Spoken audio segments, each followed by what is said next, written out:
Hi friends, स्वागत है आपका मेरे चैनल पर। आज हम शुरू कर रहे हैं वेद प्रकाश शर्मा द्वारा लिखा गया उपन्यास पाक साहब का part 7। Please like share subscribe my channel. यहाँ वे दोनों ही बहुत बड़ा धोखा खा गए। जिस गाड़ी की अगली सीटों पर बैठकर उन्होंने ये सब बातें की थी, उसी गाड़ी की पिछली सीट और अगली सीटों के पुश्त के बीच गाड़ी के फर्श पर गठरी सी बना एक शख्स बैठा था। वह शख्स जिसने सफ़ेद रंग के स्पोर्ट्स शू पहन रखे थे। होश आने पर गुलफाम ने अपने आप को बड़ी विचित्र स्थिति में पाया।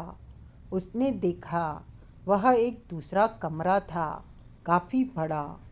उसमें चारों तरफ खिड़कियां थीं। कमरे के बीचों बीच वह एक कुर्सी में बंधा बैठा था। हाथ चमड़े की रस्सी की मदद से कुर्सी पर उसके दोनों पैर नीचे फर्श में गड़ी एक खूंटी से बंधे थे। ठीक सामने कमरे का दरवाज़ा था, जो इस समय बंद था। कमरे में उसके समीप ही एक अन्य कुर्सी पड़ी थी। बस इसके अतिरिक्त कमरा बिल्कुल खाली था, कहीं कोई वस्तु नहीं। कमरे की समस्त खिड़की और दरवाजे बंद थे। सूर्य का प्रकाश खिड़की के शीशों से छनकर कमरे में आ रहा था। गुलफाम ने चारों तरफ को अपनी गर्दन घुमानी चाही, तो स्वयं को इस प्रयास में असफल पाया। जिस कुर्सी पर वह बैठा था वह ठीक ऐसी थी जैसे नाई हजामत के लिए रखता है, यानी पीछे पीठ टिकाने वाला बाग उसके सिर तक था।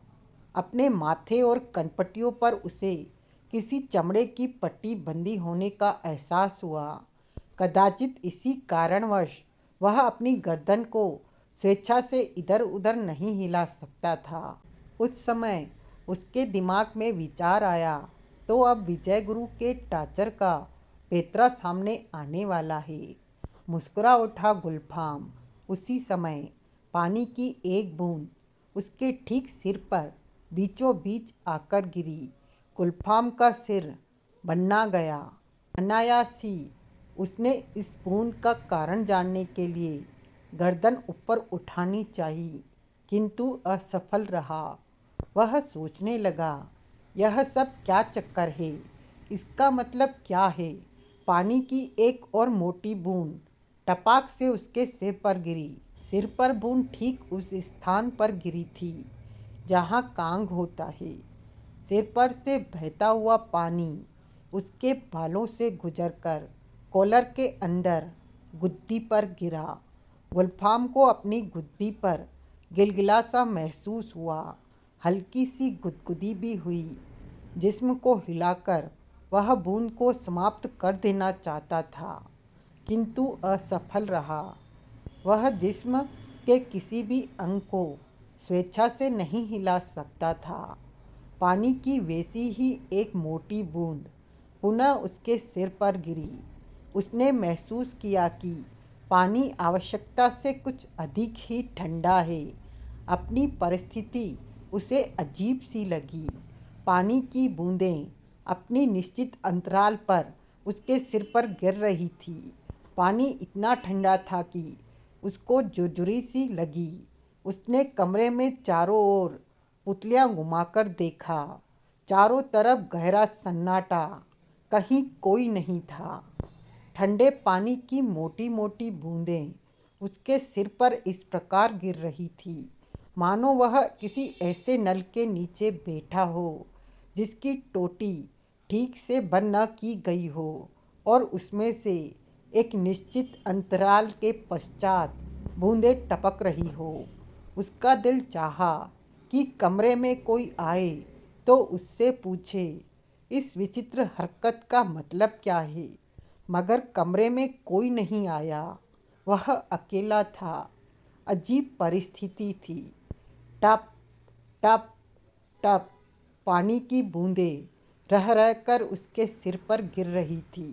धीरे धीरे उसे अनुमान हो गया कि बूंदें सामान्यतः किस अंतराल से उसके सिर पर गिरती है। कभी कभी वह बूंद अपने अंतराल से एक क्षण पहले गिर पड़ती तो एकाएक चौंक उठता था गुलफाम। न चाहते हुए भी उसका मस्तिष्क बूंद के गिरने की प्रतीक्षा करने लगा। बूंद अगर एक क्षण बाद गिरती तो प्रतीक्षा में फंसा मस्तिष्क झुंझला उठता, सोचता बूंद अभी तक क्यों नहीं आई। फिर वह प्रतीक्षा उसे झुंझलाकर रख देती। एक ही स्थान पर जमा बैठा था वह। बैठे बैठे थकान का अनुभव किया। गुद्दी और कमर पर गिलगिलेपन का एहसास करके बार बार झुरझुरी सी आ रही थी। उसकी सबसे अधिक परेशानी का कारण सिर पर अस्त व्यस्त अंतराल के साथ गिरती हुई पानी की बूंदें। वह बूंदें उसका दिमाग परेशान करने लगी। तब कहीं जाकर यह बात उसको समझ में आई कि यह विजय का टॉर्चर करने का एक तरीका हो सकता है। 1 घंटा, दूसरा घंटा, तीसरा घंटा, चौथा। समय गुजरता रहा। गुलफाम की झुंझलाहट, दिमागी परेशानी बढ़ती चली गई। वह कुछ सोचना चाहता था, परंतु तभी उसके सिर पर गिरने वाली बूंद उसकी समस्त विचार श्रृंखला पर एक हथौड़े की तरह गिरकर उसे तोड़ देती। वह पुनः साहस करके विचारों की लड़ी को पिरोता और पुनः बूंद उसे सूझ नहीं रहा था कि वह उस मुसीबत से बचने के लिए उसे क्या करना चाहिए। फिलहाल तो उसके दिमाग में कोई युक्ति आ ही नहीं रही थी, और आने को होती भी तो तपाक से सिर पर बूंद आ गिरती। गुलफाम ने स्वप्न में भी नहीं सोचा था कि पानी की साधारण सी बूंद इंसान के लिए इतनी घातक सिद्ध हो सकती है। समय गुजरता रहा। उसके पास कोई नहीं, किसी प्राणी की ध्वनि तक उसे नहीं मिली। धीरे धीरे कमरे में अंधकार छा गया। गुलफाम का मस्तिष्क उसी मानसिक यात्रा से तड़पता रहा। एकाएक कमरे की लाइट ऑन हुई। उसने तुरंत सामने दरवाजे की तरफ देखा, इस आशा से कि शायद कोई आया है, किंतु नहीं। कमरे की स्थिति में कोई परिवर्तन नहीं हुआ, केवल लाइट ऑन हुई थी। आया कोई नहीं। झुंझलाया गुलफाम, जोर से चीखा, अरे कोई है, कोई है। मगर जवाब था सन्नाटा। कोई स्वर, कोई ध्वनि नहीं। एक बार फिर वह चीखा, परंतु ऐसा महसूस हुआ कि जैसे इस संसार में वह अकेला है। निराशा की स्थिति में वह चुप हो गया। अब उसने निर्णय किया कि उसे सो जाना चाहिए, किंतु वह बूंद उसे सोने नहीं दे रही थी। पलकें झपकते ही तपाक से बूंद सिर पर आ गिरती। उसके मस्तिष्क का बैलेंस बिगड़ रहा था। यह बूंद है या शूल सोने नहीं दे रही, सोचने नहीं दे रही। समय न कभी ठहरता है, न ठहरा, गुजरता रहा। उसके सामने की दीवार पर एक घंटा था, जो बराबर उसे समय बता रहा था। टिक टिक की आवाज़ भी उसे सुना रही थी। हर आधे घंटे बाद टन। फिर जितने बजते, जैसे 4 बजने पर घंटा होना, टन टन टन टन। अब गुलफाम को ऐसा लगने लगा जैसे उसके दिमाग पर कोई हथौड़े मार रहा हो। दिल चाहता था कि इस कुर्सी से उठकर खड़ा हो जाए, घंटे को तोड़ दे, परंतु बेचारा गुलफाम केवल कसमसाकर ही रह गया। कुछ भी तो नहीं कर सकता था वह। उस समय जब घंटा 12 बार टन टन करके उसके दिमाग पर हथौड़े बरसा रहा था, अचानक दरवाज़ा खुला। गुलफाम को कुछ राहत सी मिली। असीम जिज्ञासा के साथ सामने देखा। एक डॉक्टर खड़ा था। उसने अपने होठों पर एक सिगार लटका रखा था और हाथों में बिल्ली थी। एक बिल्ली वह डॉक्टर है, इस बात का अंदाजा गुलफाम ने उसके लिबास से लगाया था। गुलफाम तुरंत समझ गया कि विजय का यह चमचा अब उससे विकास का पता पूछेगा। वह कुछ नहीं बताएगा। ऐसा सोचकर गुलफाम ने जबड़े कस लिए। गुलफाम अपनी तरह से कुछ नहीं बोला। डॉक्टर जैसे नज़र आने वाले शख्स ने आराम से मुड़कर दरवाज़ा बंद कर दिया। धीरे धीरे चलता हुआ उसके नज़दीक आया और बोला, कैसे हो मिस्टर गुलफाम? गुलफाम ने कोई जवाब नहीं दिया। उसके चेहरे पर दृढ़ता के भाव थे। पानी की बूंद ने पुनः सिर पर गिरकर उसके दिमाग की समस्त नसों को हिला दिया। डॉक्टर ने अब उससे कुछ नहीं कहा। बिल्ली को आराम से फर्श पर छोड़ दिया उसने। बुरी आंखों वाली बिल्ली कमरे के फर्श पर टहलने लगी। इधर डॉक्टर आराम से उसके समीप वाली कुर्सी पर बैठ गया। गुलफाम एकटक उससे घूरे जा रहा था। उसने सिगार में एक कश लगाने के बाद आंखें गुलफाम की आंखों से मिला दी। धड़कते दिल से गुलफाम उसके कुछ बोलने की प्रतीक्षा कर रहा था। एक क्षण, 2 क्षण, 3 क्षण, 4, धीरे धीरे 10 मिनट गुजर गए, लेकिन वह कुछ नहीं बोला। एकदम भाव रहित सामान्य चेहरा उसी तरह आंखों में आंखें डाले बैठा रहा। सिगार समाप्त हो गया तो दूसरा सिगार सुलगा लिया। इस सब के बावजूद उसने एक क्षण के लिए भी गुलफाम की आंखों से आंखें नहीं हटाई थी। गुलफाम ने उम्मीद की थी कि वह आगे उससे कुछ पूछेगा, किंतु उसकी उम्मीद निराशा में बदल गई। जिज्ञासा उस पर हावी हो गई। दिल चाह रहा था कि कुछ पूछे, कुछ बोले, परंतु नहीं। डॉक्टर ने कुछ नहीं पूछा, वह भी चुप ही रहा। इस तरह आंखों में आंखें डाले डॉक्टर उसकी धड़कनों की गति में वृद्धि करता रहा। घबराकर गुलफाम उससे आंखें चुराने लगा। चेन स्मोकर की भांति डॉक्टर सिगार से सिगार जलाकर उसे फूके जा रहा था। गुलफाम के मस्तिष्क और दिल की हालत विचित्र सी हो गई थी। इसी स्थिति में सुबह के 5 बज गए। वह घंटे में 5 बजते ही उठ खड़ा हुआ। कमरे के वातावरण में चारों ओर सिगार का धुआं चकरा रहा था। डॉक्टर सिगार को फर्श पर डालकर जूते से मसलता हुआ बोला, अच्छा गुलफाम, चलता हूँ। गुलफाम के मस्तिष्क की नसों में तब तक सख्त दर्द होने लगा था। वह बहुत कुछ बोलना चाहता था, मगर कुछ नहीं बोला। डॉक्टर चुपचाप कमरे से बाहर निकलकर दरवाज़ा पुनः उसी प्रकार बंद कर गया। उसके जाते ही गुलफाम का दिल चाहा कि वह फूट फूट कर रो पड़े, परंतु तभी उसकी नज़र उस बिल्ली पर पड़ी जिसे डॉक्टर वहीं छोड़ गया। एक कोने में दुबकी हुई बिल्ली टुकर टुकर उसी को देख रही थी। गुलफाम ने उससे नज़रें मिला दी, मगर कितनी देर। घबराकर गुलफाम को वहाँ से भी नज़रें हटा लेनी पड़ी। बूंदें उसे निरंतर परेशान कर रही थी। एक ही स्थिति में बैठा बैठा वह बुरी तरह थक चुका था। इधर उधर टहलकर नज़रें पुनः बिल्ली पर स्थित हो गई। बिल्ली निरंतर उसी को देख रही थी, मानो उसे यह निर्देश देकर इस कमरे में रखा गया हो।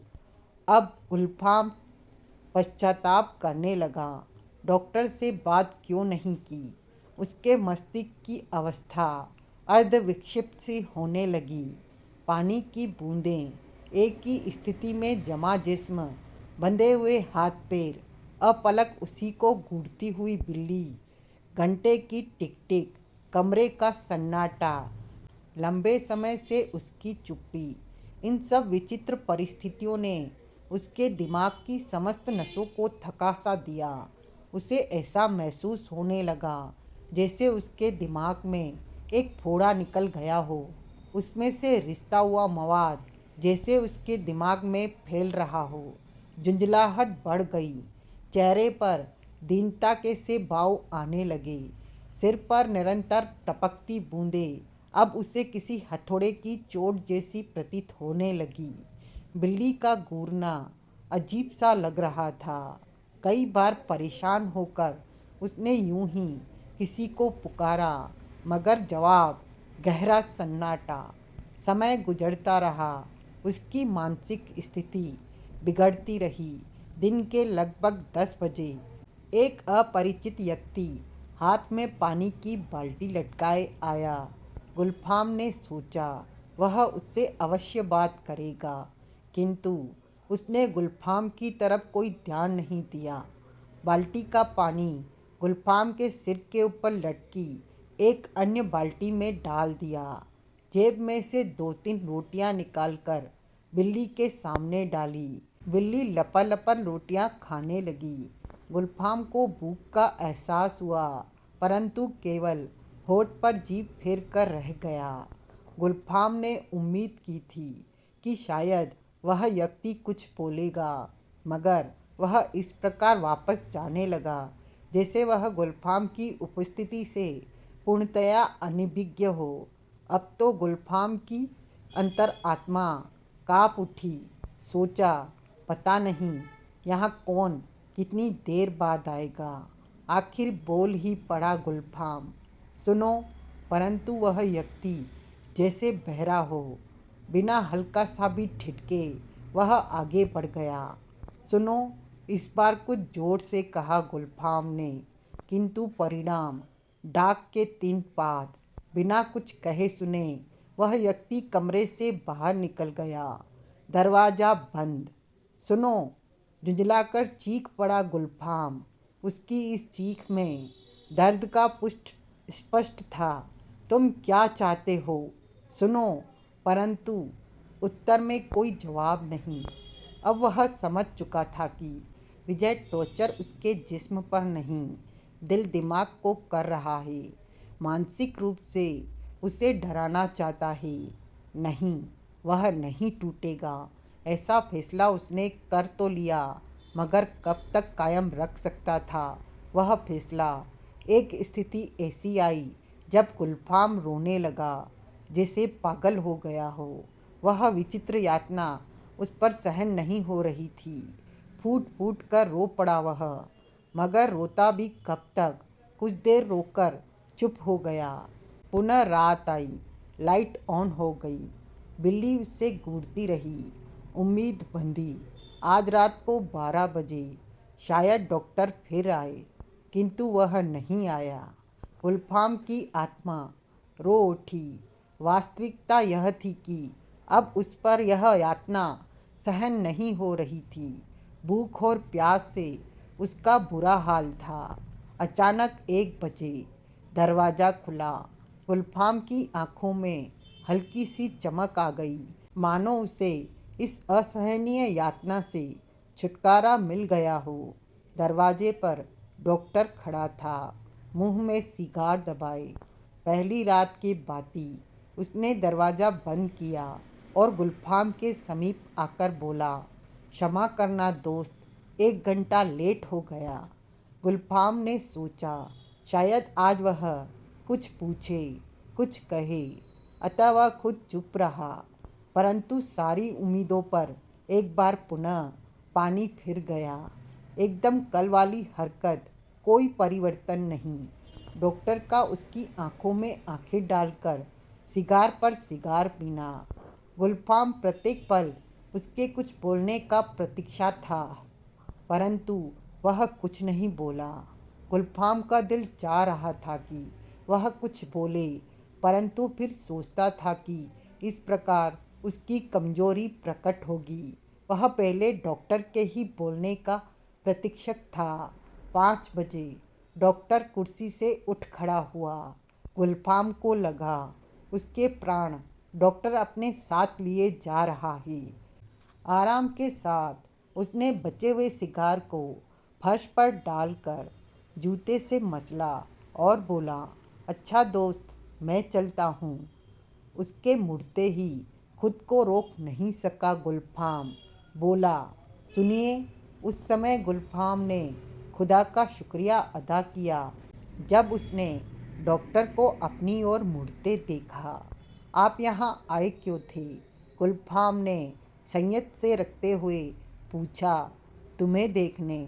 बड़ा संक्षिप्त सा उत्तर दिया डॉक्टर ने। मेरा क्या देखना चाहते थे? यही कि अब तुम्हारी तबीयत कैसी है। क्या मतलब? चीखा गुलफाम। यह सब क्या नाटकबाजी है?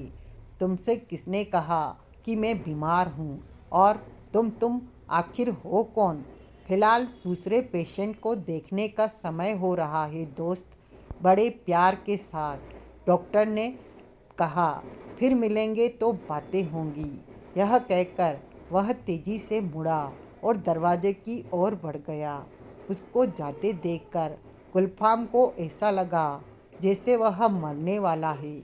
जल्दी से बोला, सुनिए तो, बस एक बात। गुलफाम की गिड़गिड़ाहट पर भी ध्यान नहीं दिया गया। उसके जाने के बाद गुलफाम तड़प तड़प कर रोने लगा। बिल्ली उसे उसी प्रकार टुकर टुकर घूर रही थी। उसके बाद अगले दिन सब कुछ पुनः उसी तरह गुजरने लगा। गुलफाम तेजी से रात के 12 बजने की प्रतीक्षा करता रहा। यह दूसरी बात है कि उस समय तक उसे ऐसा महसूस हो रहा था कि उसके दिमाग की समस्त नसें फटकर बिखर गई हैं। 12 बजे मगर कोई नहीं आया। प्रतीक्षा के कारण गुलफाम का बुरा हाल हो गया था। 1 बजा, कोई नहीं आया। कई बार पागलों के भांति चीख पड़ा गुलफाम। और 2 बजे अपने उसी अंदाज में डॉक्टर आया। बोला, क्षमा करना दोस्त, एक पेशेंट की हालत बेहद ख़राब थी, उसने लेट कर दिया। मैं पूछता हूँ, यह क्या नाटक चल रहा है? आज गुलफाम से सब्र नहीं हुआ। कौन सा नाटक? बड़े आराम से पूछते हुए डॉक्टर ने सिगार से एक कश लगाया और अपनी कुर्सी पर बैठ गया। यह सब कुछ गुलफाम ने कहा। मेरे सिर पर टपकती हुई ये बूंदें, तुम्हारा आना। बिल्ली। ओह, बड़े मोहक ढंग से मुस्कुराकर कहा डॉक्टर ने। अगर इसे नाटक समझ रहे हो, तुम्हें गलतफहमी हो गई है दोस्त, तो फिर क्या है ये? झुंझला पड़ा गुलफाम। इलाज? कैसा इलाज? गुलफाम का स्वर उत्तेजक किंतु टूटा सा था। क्या हुआ है मुझे? तुम्हारे दिमाग की नसों में तनाव आ गया था, बड़े आराम से कहा डॉक्टर ने। उन्हें ढीला किया जा रहा है। यह बकवास है। गुलफाम की झुंझलाहट बढ़ती जा रही थी। मुझे खाना क्यों नहीं दिया जा रहा?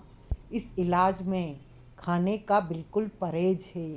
डॉक्टर के स्वर में वही माधुर्य और स्थिरता थी। भगते हो तुम, चीख पड़ा गुलफाम। तुम मुझसे कुछ और चाहते हो। आपको पुनः गलतफहमी हो गई है। मैं भला आपसे क्या चाह सकता हूँ? डॉक्टर ने उसी संयमता के साथ कहा। तुम मुझसे विकास का पता पूछना चाहते हो। चीख पड़ा गुलफाम। यह जानना चाहते हो कि इस वक्त वह कहाँ है, क्या स्कीम बना रहा है। आपको फिर गलतफहमी हो गई है। धीमे से मुस्कुराता हुआ डॉक्टर बोला, असली बात पूछो तो मुझे यह भी नहीं पता कि आप कौन हैं। मैं तो केवल आपका इलाज कर रहा हूँ। चाहता हूँ कि आप मानसिक रूप से स्वस्थ हो जाएं। आप यह भ्रम अपने दिमाग से निकाल दें कि मैं आपसे कुछ पूछना चाहता हूँ। तो फिर यह कैसा इलाज है आपका? गुलफाम के चीखने में रोने का पुट था। मुझे नहीं करवाना यह इलाज। यह आपकी समझ में आ जाए तो फिर हम डॉक्टर कहाँ के? कब तक चलेगा यह इलाज? जब तक अपनी जगह से खिसका हुआ आपका दिमाग पूरी तरह ठिकाने पर नहीं आ जाता। तुम ठीक नहीं कर रहे, मेरा दिमाग खराब कर रहे हो। गुलफाम चीखा। मुझे पागल किया जा रहा है। यह तो आप उसी समय समझ पाएंगे जब यह इलाज पूर्ण हो जाएगा। मैं अब यह यातना नहीं सह सकता। इस बार गुलफाम के दिमाग में एक योजना आई और उसने उसी के आधार पर कहना शुरू कर दिया। मैं ये जानता हूँ कि यह मेरा इलाज नहीं हो रहा है, बल्कि मुझे यातना दी जा रही है। विजय गुरु मुझे विकास का पता जानने के लिए यातना दिलवा रहे हैं। मैं सब जानता हूँ। अब मैं और अधिक यह सब नहीं सह सकता। अगर आप मुझसे कुछ पूछना चाहते हैं तो जल्दी पूछिए। मैं आपको सब कुछ बताने के लिए तैयार हूँ। इनको नहीं, बल्कि मुझे इस जानकारी की बेहद आवश्यकता है प्यारे। कमरे का दरवाज़ा खुला। खुलने के साथ ही विजय का स्वर गुलफाम के कानों में पड़ा। डॉक्टर साहब से मैं ही तुम्हारा इलाज करवा रहा हूँ। अगर दिलजले का पता बता दोगे तो यह इलाज यहीं रोक दिया जाएगा। आ ही गए मास्टर। आखिर सामने आकर अपनी पर आना ही पड़ा आपको। गुलफाम के होठों पर जहरीली मुस्कान ऊपर आई। मगर याद रखना, मैं मर सकता हूँ, अपने बच्चे को दिया वचन नहीं तोड़ सकता। तुम्हें मरने कहाँ दिया जाएगा मेरी जान। मरने नहीं दिया जाएगा, बल्कि पागल कर दिया जाएगा तुम्हें। तब भी आप मुझसे कुछ नहीं उगलवा सकते। गुलफाम गुर्राया। खुद पर काबू नहीं रख सका डॉक्टर। उसने फुर्ती से गुलफाम के गाल पर चाटा मारने के लिए हाथ उठाया, परंतु तभी विजय ने उसका हाथ पकड़ लिया और अपने सदाबहार स्वर में बोला, क्षमा कीजिए डॉक्टर साहब, मेरे पेशेंट पर आप हाथ नहीं उठा सकते। डॉक्टर उसका संकेत समझ गया। विजय गुलफाम से बोला, जब तक बताओगे नहीं प्यारे, ये इलाज चलता रहेगा। मैं पागल होने के लिए तैयार हूँ मास्टर, मगर विकास का पता नहीं बता सकता। हमने पूछा कब था प्यारे, तुम ही बताने के लिए उतावले हुए थे। कहने के बाद विजय दरवाजे की तरफ बढ़ गया। उसके बाद वहाँ नहीं रुका। दोनों चले गए। दरवाज़ा उसी प्रकार बंद। गुलफाम ने सोचा वह कभी नहीं बताएगा, कभी नहीं। तभी जैसे सिर पर एक हथौड़ा पड़ा, पानी की एक बूंद। लेकिन कब तक स्वयं को दृढ़ बनाए रखेगा। इस यातना को वह नहीं सह सकता। उसे लगा जैसे वह जल्दी टूट जाएगा। वह इस यातना से गुजरते हुए खुद को दृढ़ता पर कायम नहीं रख सकेगा। लेकिन वचन, विकास को दिए गए वचन का क्या होगा? क्या उस वचन को वह तोड़ देगा? विकास की मौत का कारण बन जाएगा? नहीं, कभी नहीं। उसी समय एक बूंद उसके सिर पर पड़ी। दहल गया गुलफाम। नजरें बिल्ली से मिली तो कांप उठा। टूटने सा लगा गुलफाम। मानव ही तो था, कहाँ तक सहता। दिल चाहा कि वह जोर से चीख पड़े, सब कुछ बता दे, और वह चीख भी पड़ा। किंतु उसकी चीख किसी ने सुनी भी नहीं थी। केवल कमरे की दीवारों से टकराकर उसके जेहन में घुस गई। पुलिस और दूसरी सभी सरकारी खुफिया एजेंसियां सारे शहर में शबीर शाह नाम के आतंकवादी को खोज रही हैं, परंतु अभी तक उसका कोई सुराग नहीं मिल सका है। एक बार फिर टीवी पर नजर आ रही रजनी शर्मा की आवाज़ हर उस घर में गूंज रही थी जहां आज तक देखा जा रहा था। पुलिस का दावा है कि शबीर शाह अभी तक शहर के अंदर ही, उसे राजनगर की सीमाओं के बाहर नहीं निकलने दिया गया है। खुफिया एजेंसियों का यह भी दावा है कि बहुत ही जल्दी यह खूंखार आतंकवादी कानून की गिरफ्त में होगा। उधर बाहर माइकल आर्मस्ट्रॉन्ग और जिम कॉर्बेट के शवों को एक उच्च स्तरीय बैठक के बाद अमेरिका में उनके गृहनगर पहुंचाने का निश्चय किया गया। उनका अंतिम संस्कार वहीं होगा। अभी यह फैसला नहीं हो पाया है कि उनके शव कब और किस फ्लाइट से अमेरिका ले जाए जाएंगे। वैसे माइकल आर्मस्ट्रॉन्ग यहाँ अपने परिवार के साथ रहते थे। वह वो मारा दोस्तों, कहने के साथ विकास उछल पड़ा, जैसे अत्यंत दरिद्र व्यक्ति के हाथ अचानक कारून का खजाना लग गया हो। उसी को क्यों, सनवर, असगर और लियाकत का ध्यान भी टीवी स्क्रीन से हट गया।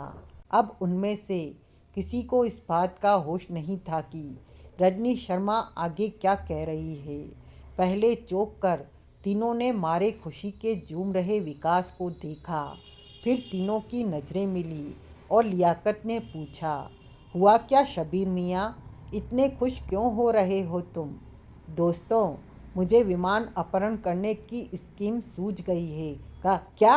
हैरत में डूबा यह शब्द एक साथ तीनों के मुंह से निकला। फिर तीनों के दिल की बात सनवर ने पूरी की।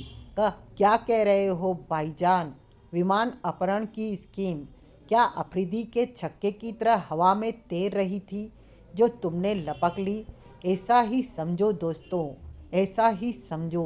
विकास के लिए उन पर यह जाहिर करना बेहद ज़रूरी था कि यह स्कीम उसे अभी अभी सूझी है, जबकि स्कीम तो वह बहुत पहले बना चुका था और बनाने के बाद ही यहाँ आया था। बल्कि अगर यह कहा जाए तो ज़्यादा मुमकिन होगा, माइकल और जिम का मर्डर उसकी स्कीम का आगाज़ था। कहता चला गया वह, कभी कभी ऐसा होता है कि हम किसी समस्या से निपटने के लिए हर दर्जे के दिमागी जद्दोजहद करते रहते हैं, मगर तरकीब नहीं सूझती, और जब सूझती है तो पलक झपकते ही, चुटकी बजते ही सूझ जाती है। इस मसले पर भी कुछ ऐसा ही हुआ है।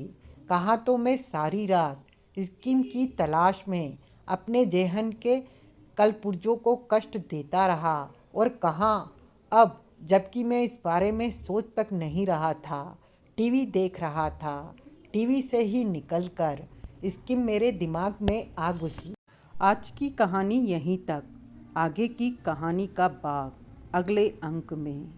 आपको अगर यह नावल पसंद आया हो तो please like, share, subscribe my channel.